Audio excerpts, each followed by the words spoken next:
Well, good day and welcome back to another one. Straight off the bat, just want to apologise for the poor effort that is the mo on my face. It is for a good cause, and if you do have a bit of sympathy that you want to contribute to the cause, I'll put the link in the description below, and if you could throw a few bucks that way, that'll be great.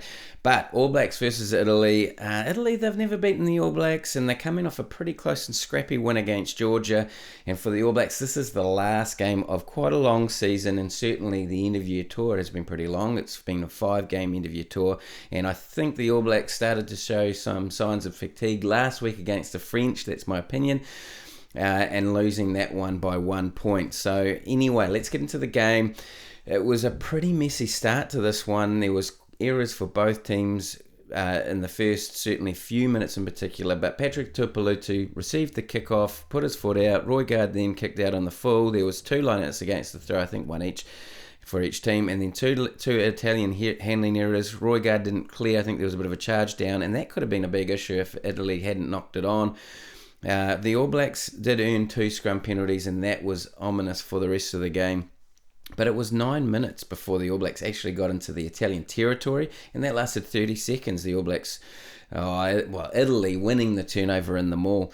And then that first 10 minutes, the All Blacks really struggled. Italy, they took the lead with the first 3 points off a penalty, and they were playing with a lot of emotion. Italy was doing well, putting pressure on the All Blacks. They were disrupting at the rucks, and their line speed was just full on. And I guess they were just testing out the referee and really pushing that. I guess they were playing to the absolute limit of the law. And for the most part, getting away with it. Certainly the pressure was on the All Blacks, and they weren't managing that well, and that was a theme throughout the game.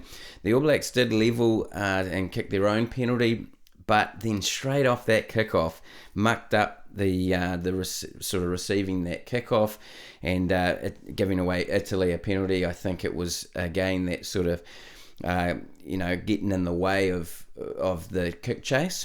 So Italy, they took 3 points, take the lead back straight away, and all that hard work by the All Blacks was lost.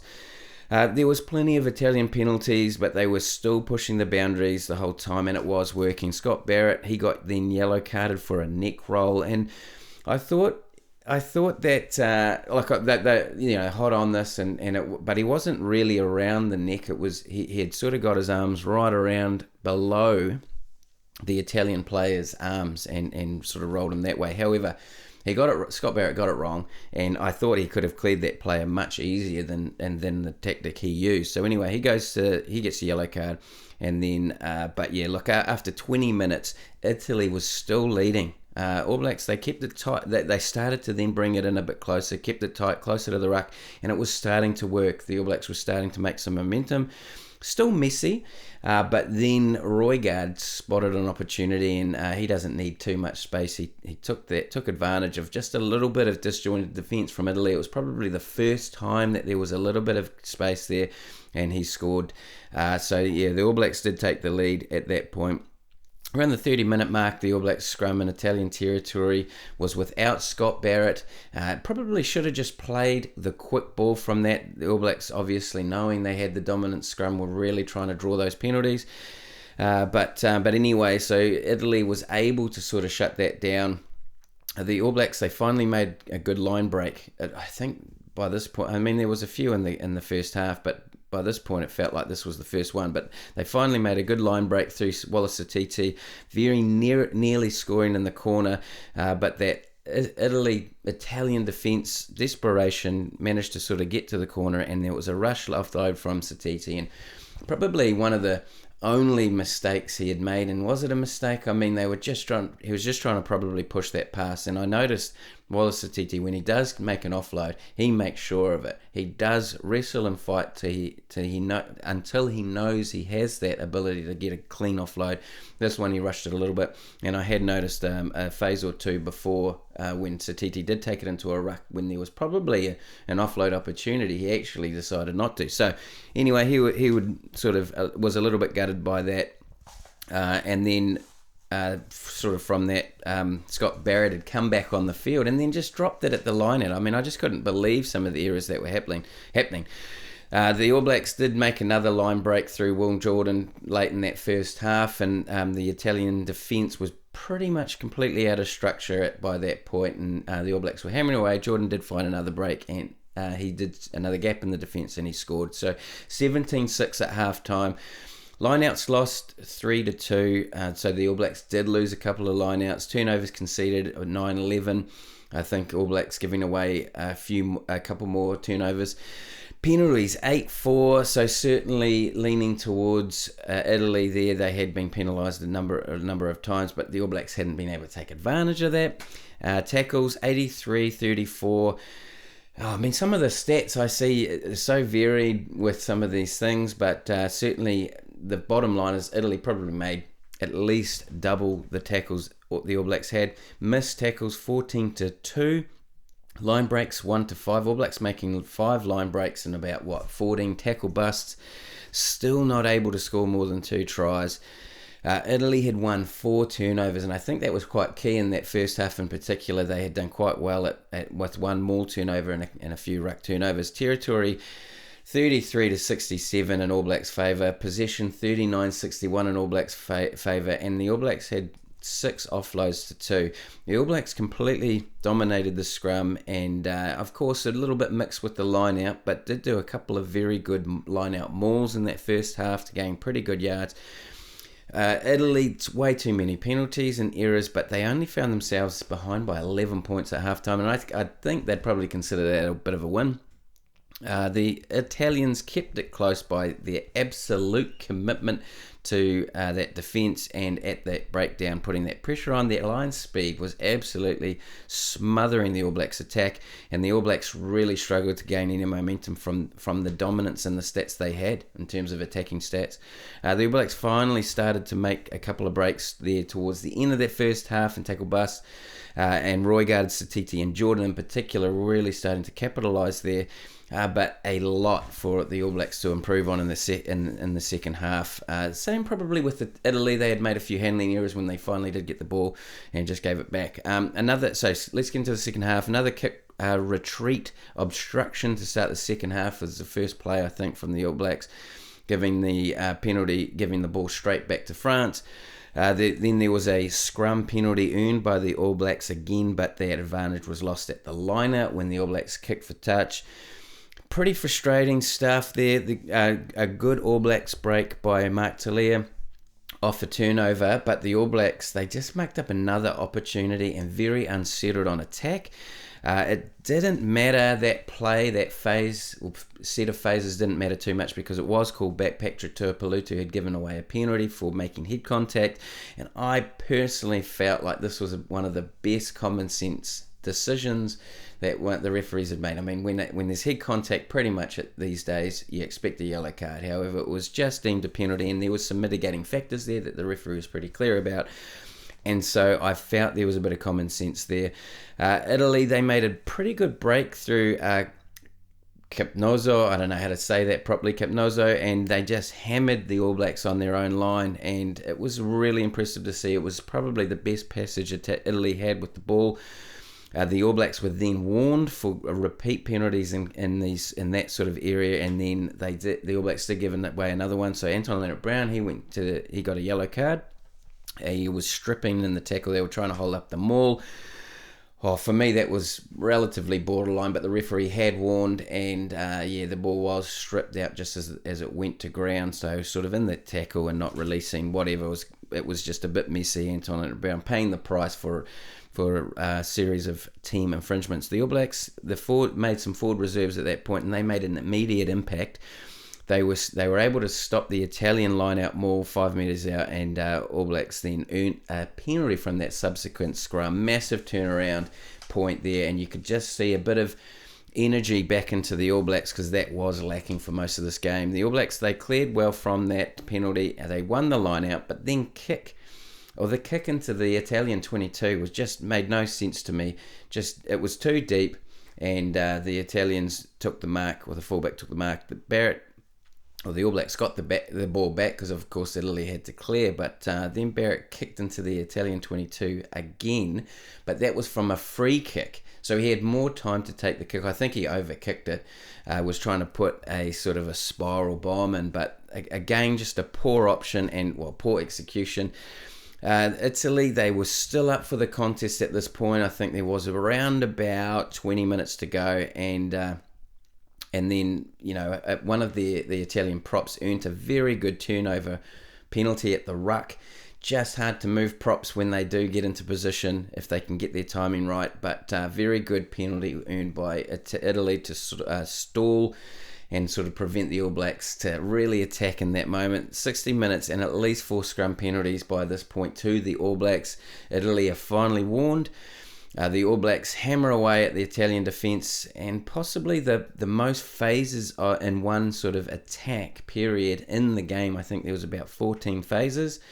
But Italy's defence still holding up, and the All Blacks were just unable to crack it. The All Blacks were then slightly off in a tackle, and the Italians were slightly off in a tackle, and the All Blacks did finally earn a penalty. So they set the scrum. Of course, Italy had just been warned.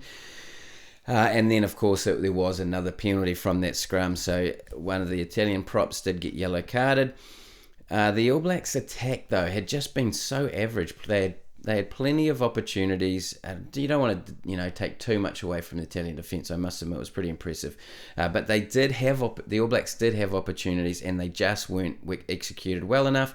29 minutes, and the All Blacks finally stretched the Italian defence enough to score in the corner through Mark Talia, and boy, was it an effort for the All Blacks to finally just get there. And they did have that man advantage as well, but a lot of work went into scoring that try. Beauden Barrett did kick the conversion from sort of towards the sideline, and the score was then 24-6. Then the All Blacks just muck it up from the kickoff again. Tupavai dropped the ball this time, and I must admit, most of the time, this game and most of the season, it was quite a thing for the All Blacks, just not receiving kickoffs very well. Italy did finally score a try, and it was more or less against the run of play. The ball, sort of a couple of cross kicks. I mean, the All Blacks cross kick was not the right option. It was just poorly executed as well. Italy then put a kick in, a cross kick as well, straight after receiving the ball. I think Mark Talia sort of got to it first, but it just bounced up perfectly for the Italian player coming through, and Italy scored, and it gave them something to cheer about. The All Blacks did have one more chance towards the end of that game, and it looked like that was lost when the ball went out in the corner from a kick. Italy, however, decided to take a quick throw in, put a chip kick in, and I guess it was sort of an attacking kick, but Beauden Barrett had covered across nicely, and he beat a couple of guys, old sneaky Barrett beat a couple of guys over on the sideline to score and finish the game. I guess put a bit of a nice end to the game for the All Blacks to score 11-29. Beauden Barrett missing that kick, which was slightly easier than the one before. A few stats to finish the game. Tackles 140-85. Yeah, I mean, Italy pretty much made double the amount of tackles. Missed tackles 24-7. Of course, Italy missing more, making more, less ball. That's going to happen. Line breaks 4-9. All Blacks making a few line breaks in that second half. Turnovers conceded. It was pretty even by the end of the game. Penalties 15-11. So All Blacks still giving away a number of penalties as well. It was even enough. Territory 43-57%, possession 45-55. So All Blacks dominating territory and possession. Firstly, let's have a quick look at Italy. They were totally up for this game, to be fair to them. They put in a very spirited effort right up until the end of the game too, to be fair. They had a good game plan to put the All Blacks off, and they executed it reasonably well from that point of view. Italy did make a number of errors at sort of key moments that really sort of stymied their flow, and that meant they were going to play without a fair amount of possession. I would think that they'd be happy with this effort, if I'm honest. Certainly, they should take some confidence from this performance going into the Six Nations, and of course scoring a late try to sort of give the crowd something to cheer about and take a bit more confidence away from the game. The All Blacks, however, they are winners, but I couldn't help but feel like that they were, I guess they just sort of felt like they needed to turn up, and that was enough today. But so they did win relatively comfortably, but it was not a performance to be proud of. It was the last game of the season, and it really showed, in my opinion. There was a lack of energy and execution, and that restricted the All Blacks from really making a positive statement to end the season, but also as a send-off for TJ Perenara and Sam Cane, who have been really awesome for this All Black side over a number of years now. Of course, TJ and Sam Cane got a pretty good send-off in Wellington or New Zealand before going on this end-of-year tour, but it was quite a nice moment for both of them, and really good to see them finish with a bit of success, if you want to call it that.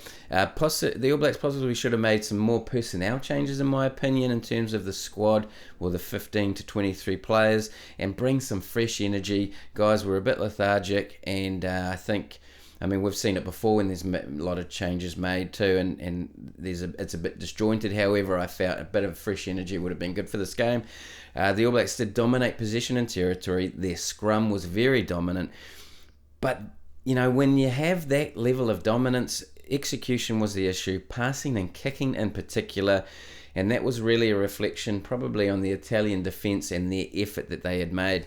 This test was probably a fair reflection of the All Blacks season as a whole, in my opinion, albeit one of their worst performances, but poor discipline, 2 yellow cards, tactical kicking was off, and clearing from their own 22, which I've mentioned multiple times this year.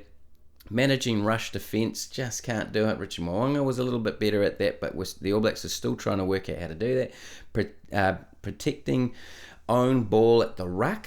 This end-of-year tour sort of highlighted that as an issue, and then execution on attack as well. All Blacks did finish the season with a 10-4 record. I'll make another video about that at another time, just to give sort of a bit of a annual review for the season. But generally speaking, I think this was a performance that the All Blacks won't be too proud of. They got the job done, the season's over, and they can take a bit of a break. Italy move on to the Six Nations now, and I guess we can all look forward to that, starting up, I believe, in February.